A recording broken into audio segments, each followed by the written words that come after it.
a escola de Frankfurt vai ter uma importância muito grande no desenvolvimento de pensamento sobre a ideologia, certo? Principalmente a ideologia de massa, a ideologia dominante, racionalidade instrumental, racionalidade comunicativa, cognitiva, enfim.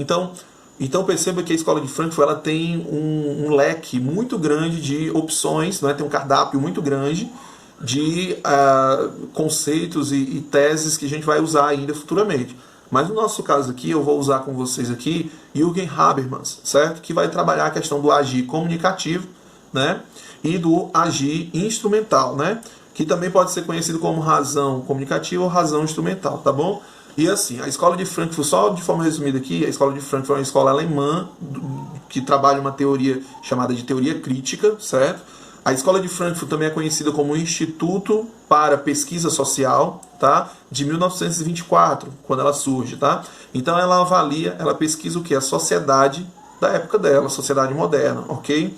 E por que isso? Porque a sociedade moderna é fruto de toda uma promessa feita na Revolução Francesa e Revolução Industrial, cara, certo? Aquela racionalidade que a Revolução Francesa tanto pregou, tanto bateu, é o que vai dar frutos lá na frente, na modernidade que a escola de Frankfurt, no século XX, vai analisar, certo? E aí a gente vai acabar identificando que a racionalidade, que a autonomia,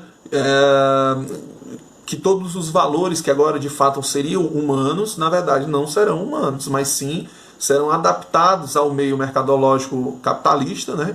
E aí a razão se tornará a razão instrumental, aquela razão baseada na lógica mercadológica do lucro, né? Da produção e do lucro, né? E assim, a ciência e a tecnologia serão a razão instrumental, né? A técnica, né? Será a razão instrumental que existirá ali no mundo moderno, que é justamente onde a escola de Frankfurt vai bater, né? Beleza?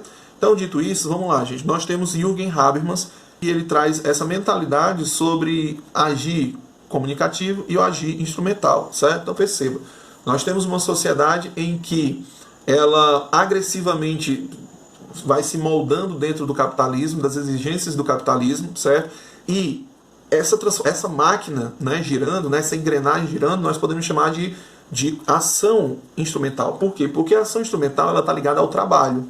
E ela está ligada aos desenvolvimentos do trabalho, na técnica, no processo bem feito para a meta ser batida, né? Ou seja, um processamento indicado para ser eficaz, né? Para produzir mais. Então, assim, o indivíduo, quando entra nessa lógica do mundo do trabalho, ele entra nessa lógica de compreender o que ele é enquanto membro daquela produção, não é? E como ele vai desenvolver o seu trabalho dentro daquelas metas, né? Dentro daquelas exigências mercadológicas, né?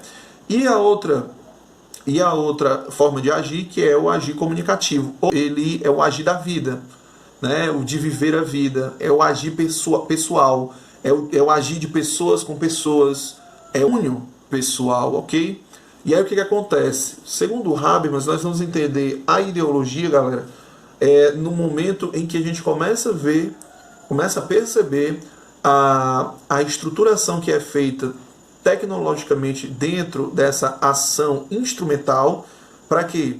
Para condicionar as nossas ações, o nosso dia a dia, o nosso pensamento, a nossa vida. Como assim, já se explica de uma forma melhor? Vamos lá. É quando você está em casa, sem fazer nada, quando você está tranquilo ali para o seu lazer e você deixa de fazer o seu lazer porque você tem que fazer coisas para o seu trabalho. Você deixa de vivenciar momentos com a sua família, de ir para a praia, de curtir, de curtir com os amigos. Por quê? Porque você não vai porque o mercado, porque o seu trabalho, o seu emprego está pedindo que você não faça isso. E é realmente pedindo, é assim, aos pouquinhos, né? Ao ponto de chegar um momento e você perceber que você não tem mais vida pessoal.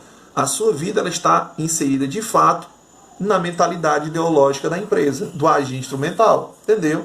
Então, quando você começa a agir de forma a qual você não valoriza mais as relações aqui pessoais, você e sua família, por exemplo, e você começa a valorizar aquilo que vai te trazer um potencial lucro, um potencial cargo, né?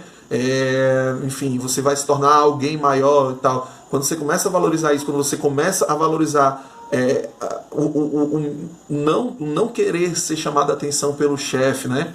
O querer mostrar serviço para o chefe, vestir a camisa da empresa, né? Até mesmo fora da empresa, né? Quando você começa a abdicar, deixar de lado a sua vida pessoal, as suas relações com o mundo exterior, em prol do mercado, em prol do seu trabalho, aí é quando Habermas diz que esse é o problema, quando tem essa interferência gigantesca da ação instrumental sobre a ação comunicativa, que é a sua ação de vida, né? Então, qual é a solução aí? É a gente começar a desenvolver a razão dialética, né? Ou a ação dialética, que seria um pensamento em que você começa a dialogar com as outras partes, que faz com que você se torne esse ser quadrado, né? Esse ser condicionado àquele ritmo que é imposto por você pela empresa, né, por exemplo, e aí você começa a fazer um jogo de concessões, não é? Você acaba tendo um diálogo em que você tem mesmo uma ideia mais flexível, né, tanto para a pessoa que está impondo certa situação, como você que está querendo outra situação. Então, esse conhecimento para muitos outros pensadores, né, que o Habermas vai trazer, é visto mais como um pensamento democrático, né, valorizando a democracia. E realmente é o que o Habermas diz, né, que as sociedades democráticas, elas possibilitam ter esse diálogo a mais, não é? Ter essa conversação, vamos dizer assim, a mais, não é? Então, no momento que nós estamos, de fato, condicionados totalmente àquela mentalidade mercadológica, nós estamos, de fato, inseridos numa ideologia massificante, certo? Quando a gente começa a abandonar a nossa família, os nossos amigos, o nosso lazer, os nossos momentos, assim, só nossos, né? Em prol da empresa, em prol do mercado, em prol do resultado, a ideologia massificante está comandando a sua vida, está determinando a sua vida, não é? Você mesmo, aluno, você já parou para pensar assim, que você acabou deixando de lado algumas amizades, ou a saída com algumas amizades, momentos assim, porque você pensou, não, tenho que estudar, tenho que fazer isso aqui, porque senão eu vou tirar nota baixa, vai acontecer isso, aquilo outro, enfim. Então, quando você começa a fazer isso, você está entrando no ritmo daquela situação. Seja emprego, seja escola, seja faculdade, enfim, estágio, você está entrando naquela situação, ok? Isso é Habermas. Tranquilo? E é por isso também, gente, que outra coisa importante a dizer é que, analisando isso, como é que a gente modifica essa situação? A gente só pode modificar essa situação pelo diálogo, pela razão dialética, né? Então, não vai ser mais como Marx falava, segundo Habermas, né? Não vai ser mais pela revolução do proletariado, não tem como. Então nós vamos trabalhar aí agora um diálogo, nós vamos trabalhar aí agora um aperfeiçoamento das relações sociais. Perceba, não é uma relação de consentimentos, né? De concessões, vamos dizer assim, não é? Mas principalmente é uma relação em que nós vamos aperfeiçoando.